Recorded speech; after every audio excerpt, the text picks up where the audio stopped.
আপনারা খেয়াল করেছেন শিক্ষা ব্যবস্থায় আমরা কোথায় আছি, ভবিষ্যতে কোথায় যেতে চাই, সবার জন্য শিক্ষা নিশ্চিত করতে করণীয় এসব নিয়েই এই আলোচনা সভা। এতে অংশ নেয় centre for policy dialogue, CPD, Bangladesh Mahila Parishad, education local consultative group, ELCG সহ বিভিন্ন সংগঠন। সভায় টেকসই উন্নয়ন লক্ষ্যমাত্রার চতুর্থ লক্ষ্যমাত্রা, গণসাক্ষরতার বর্তমান অবস্থা এবং উন্নতির ক্ষেত্রে করণীয় বিভিন্ন বিষয় নিয়ে আলোচনা করা হয়। এতে দেখা যায় প্রাথমিক শিক্ষায় অন্তত 94.5% শিশু শিক্ষা জীবন শুরু করলেও পরবর্তীতে ঝরে পড়ে 16.5% শিশু, আর মাধ্যমিকে ভর্তি 70% শিশুর মধ্যে ঝরে পড়ে 35%। বাকিদের অন্তত 51% শিশুই যাদের বয়স 10 থেকে 14 বছর পড়তে বা লিখতে জানে না। 52 থেকে 24 যদি চিন্তা করি, ইনক্লুসিভনেসটা ছিল মূল বার্তা। এই অবস্থা থেকে উত্তরণে আগামীতে নবগঠিত সরকারের কাছে বিভিন্ন প্রত্যাশা তুলে ধরেন বিভিন্ন সংগঠনের সদস্যরা। এতে উঠে আসে গৃহকর্মী ও তাদের সন্তানদের শিক্ষা নিশ্চিতকরণ, প্রাথমিকের শিক্ষকদের মান নিশ্চিত করা, আদিবাসীদের নিজস্ব ভাষায় বই ও শিক্ষকের অভাব পূরণ সহ বিভিন্ন প্রস্তাব। এই ডোমেস্টিক ওয়ার্কার অনেক বড় একটা জনগোষ্ঠী, তাদের এবং তাদের শিশুদের শিক্ষাটা যেন নিশ্চিত করে। ইয়ারলি অ্যাডমিশন ফি প্রত্যেক ক্লাসে, এটা আসলে একটা কমার্শিয়াল ওয়ে হয়ে গেছে। আপনারা জানেন যে এখানে শরীর চর্চা এবং সঙ্গীত শিক্ষক নিয়োগের কথা বলা হয়েছিল, সেটা কিন্তু বাতিল করা হয়েছে এবং ওই অবস্থায় রয়েছে। সেই জায়গাটা তুলে আনা খুব একান্ত দরকার, এখানে প্রস্তাবটা দিতেই হবে। আমাদের ভাষার বইগুলো হতো এবং আমাদের ভাষার শিক্ষকগুলো যদি নিয়োগ করা হতো, আমাদের আদিবাসী মেয়েদের জন্য বা আমাদের আদিবাসী ছাত্রছাত্রীর জন্য অনেক সুবিধা হতো। একটা মেয়ে 16 বছর, ছেলে 20 বছর, তারা সম্পর্ক করে বিয়ে করে গেছে। এখানে আমরা কি করতে পারি? আর হচ্ছে যে বাল্য বিবাহ, আমরা যখন মাদেরকে সচেতন করি, তাদের কথা হচ্ছে যে মেয়ে যদি নিজে বিয়ে করে নেয় বা চলে যায়, তখন তাদের কি হবে?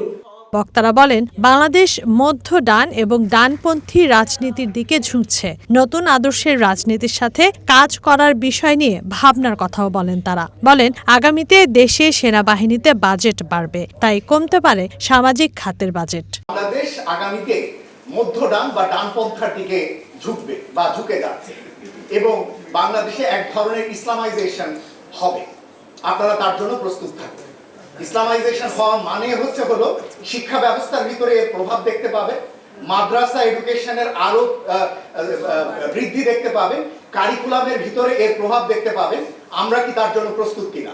ধর্মকে বাদ দিয়ে কিন্তু আমি শিক্ষাকে ভাবতে পারবো না। সেখানে আমি ধর্মকে কিভাবে শিক্ষার সাথে সম্পৃক্ত করব এবং ধর্মের মধ্যে যে ঘৃণা বিদ্বেষ ছড়ানোর যে পাঠটা, সেই পাঠটাকে আমি কিভাবে সরাবো, সেটাকে আমাকে ভাবতে হবে। আসলে I think one of the most important lessons is the need for a multi-sector approach.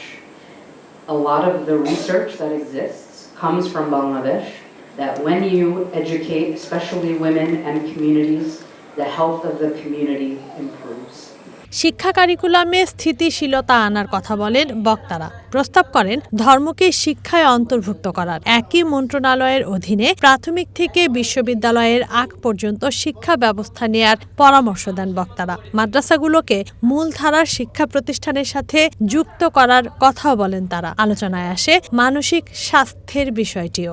বর্তমানে কারিকুলামের আসলে আমরা নিজেরা একটু কনফিউজ যে আসলে কোন কারিকুলামকে মাথায় রেখে আমরা আসলে বই তৈরি করছি এবং আমরা শিক্ষা ব্যবস্থাকে নিয়ে যাচ্ছি। কারণ আগের যে লাস্ট যে কারিকুলাম সেটা বন্ধ আছে, আগের কারিকুলামকে আনা হয়েছিল। তো এখন সবকিছু মিলে কারিকুলামের যে একটা রিফর্ম হওয়ার কথা ছিল, রিভিশন হওয়ার কথা ছিল, পুরো প্রক্রিয়াটা এখন বন্ধ আছে। আমার মনে হয় এটা খুব ইমিডিয়েটলি করা উচিত। শিক্ষা বিকেন্দ্রায়িত সমাধান দরকার, বিকেন্দ্রায়িত সিদ্ধান্ত গ্রহণের উপায় দরকার। তো সেই জন্য সামগ্রিক দৃষ্টিভঙ্গি, তার সঙ্গে বিকেন্দ্রায়িতভাবে কিভাবে স্থানীয়ভাবে বিভিন্ন সমস্যার সমাধান দেওয়া যায়, সেই জিনিসটি আমাদের বড় করে দেখতে হবে। সভায় প্রযুক্তি নির্ভর শিক্ষা ব্যবস্থার উপরও জোর দেন আলোচকরা। তানজিনা অন্ত, ওয়ান নিউজ, ঢাকা।